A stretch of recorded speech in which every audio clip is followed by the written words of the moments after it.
आज हम बात करेंगे चंद्रमा की।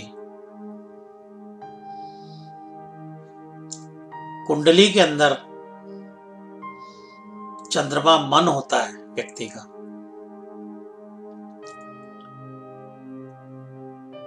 लग्न शरीर होता है, सूर्य आत्मा होती है।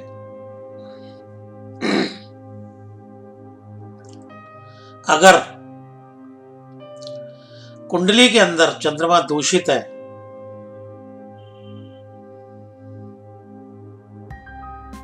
तो व्यक्ति का मन अशांत रहेगा, उसका एक जगह मन नहीं टिकेगा,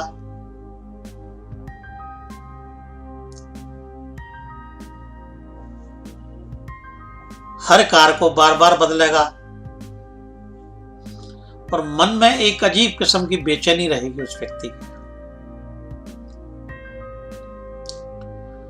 तो मित्रों, जिनका कुंडली में चंद्रमा शुभ होता है ऐसे व्यक्तियों में सहन शक्ति अधिक होती है। वो किसी भी बात को अच्छे तरीके से समझ के कार्य करते हैं। और जिन व्यक्तियों का चंद्रमा कुंडली के अंदर कमजोर होता है ऐसे व्यक्ति जगह जगह भटकते हैं और छोटे से छोटे काम को पूर्ण करने में भी जी चुराते हैं। एक विशेष बात और मैं बताना चाहता हूं, खास करके जिनका कमजोर होता है चंद्रमा, जिनका चंद्रमा कमजोर होता है, जब मौसम बदलता है,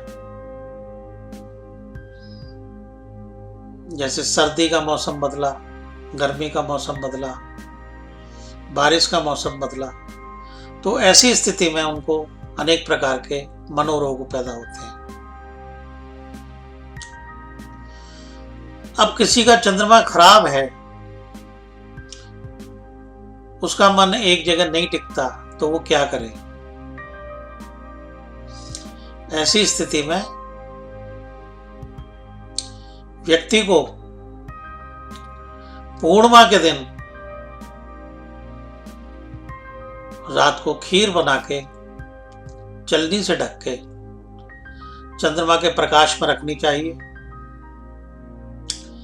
क्योंकि जिस दिन पूर्णिमा होती है, पूर्णमासी होती है, उस दिन चंद्रमा की किरणों में अमृत होता है। तो उस खीर पे जब चंद्रमा की किरणें पड़ेंगी तो चंद्रमा की शक्ति उस खीर में पैदा होगी। तो जब व्यक्ति उस खीर को ग्रहण करेगा, खाएगा,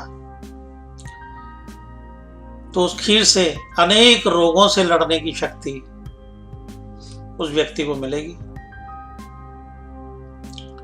तो मित्रों, एक तो ये उपाय करना चाहिए। चंद्रमा ठंडक का कारक है, मानसिक शांति का कारक है। शायद इसीलिए दोज का चंद्रमा भगवान शिव ने अपने मस्तक पे धारण किया,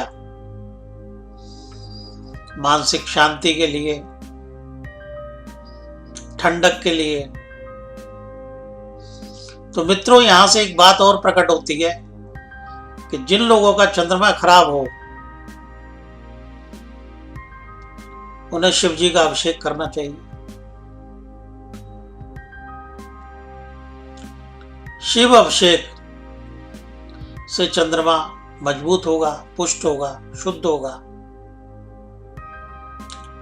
और व्यक्ति की मानसिक स्थिति भी शुद्ध होगी, पुष्ट होगी और उस मानसिक स्थिति को बल मिलेगा।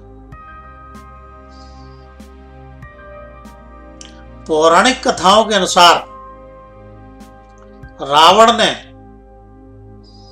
शिव जी का अपने 10 शीश चढ़ा के अभिषेक किया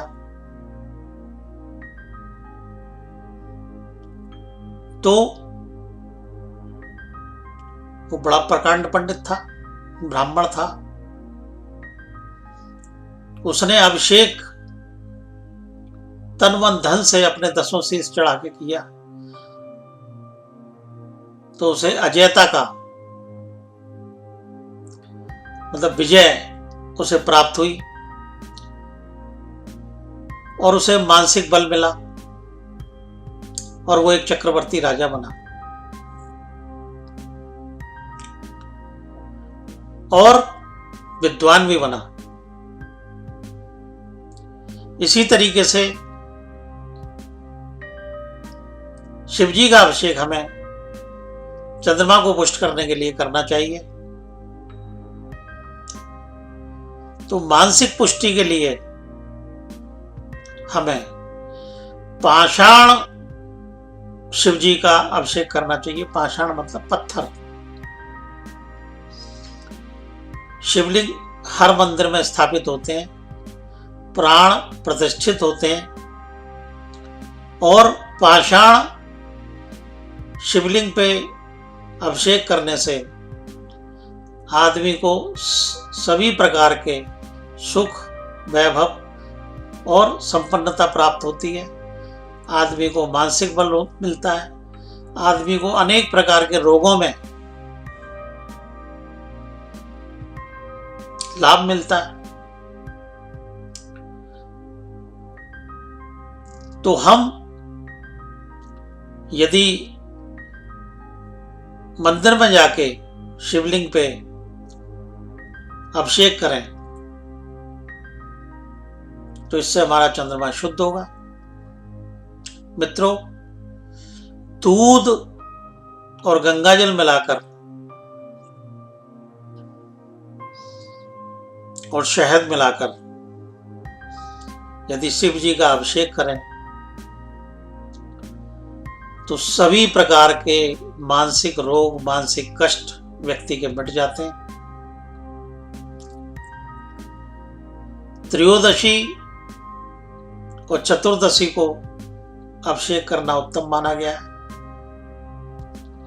सोमवार को भी हम अभिषेक कर सकते हैं।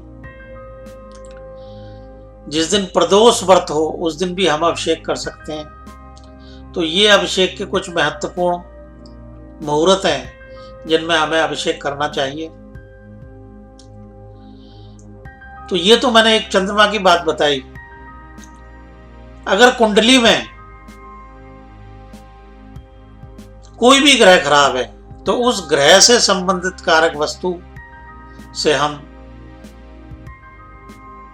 भगवान शिव का अभिषेक करें तो हमें निश्चित ही उस संबंध में लाभ होगा। कैसे? जैसे किसी व्यक्ति का सूर्य कुंडली में अनिष्ट हो तो उस व्यक्ति को लाल चंदन, बालकांगनी गंगाजल में डाल के शिव जी का अभिषेक करना चाहिए। आग के पुष्प डाल के शिव जी का अभिषेक करना चाहिए तो उसे सूर्य जनित कष्टों से मुक्ति मिलेगी और उस व्यक्ति की प्रतिष्ठा बढ़ेगी। इसी तरीके से किसी का चंद्रमा खराब हो तो गंगाजल में पलाश के पुष्प या पत्ते मिश्री डाल के भगवान शिव का अभिषेक करना चाहिए तो उससे व्यक्ति का मन शांत होगा, दिमाग को ठंडक मिलेगी और ऐसी स्थिति में आदमी की सूझबूझ पक्की होगी। जब व्यक्ति की सूझबूझ पक्की होगी तो व्यक्ति के काम भी बहुत अच्छे बनेंगे। इसी तरीके से कुंडली के अंदर यदि बुध खराब है तो व्यक्ति को बिदारा के रस से आपा मार्ग की जड़ी डाल के गंगाजल में अभिषेक करना चाहिए तो उससे आदमी की बुद्धि शुद्ध होगी और व्यक्ति को व्यापार में सफलता मिलेगी। इसी तरीके से कुंडली के अंदर जब मंगल दूषित हो और विवाह में विलंब होता हो, विवाह संबंधी परेशानी आती है आती हो, तो ऐसे व्यक्ति को गिलोय के रस और बताशे डाल के शिव जी का अभिषेक करना चाहिए। अगर ऐसी स्थिति में गिलोय का रस, बताशे, कत्था ये डाल के यदि व्यक्ति शिव जी का अभिषेक करता है तो उसके विवाह में जो विलंब आ रहा है वो नहीं आएगा और इसका विवाह आसानी से हो जाएगा। इसी तरीके से किसी का बृहस्पति खराब है कुंडली के अंदर, संतान संबंधी परेशानी आती है, शिक्षा संबंधी परेशानी आती है, तो ऐसे बच्चों का कुंडली के अंदर कच्चा दूध, हल्दी और केसर डाल के गंगा जल में अभिषेक करना चाहिए। इससे शिक्षा संबंधी परेशानी दूर होंगी और संतान संबंधी परेशानी दूर होंगी। इसी तरीके से कुंडली के अंदर किसी का शुक्र दूषित हो, विवाह में संबंधी परेशानी आती है, किसी का शुक्र दूषित होता है तो खास करके पुरुष की कुंडली में संतान संबंधी परेशानी आती है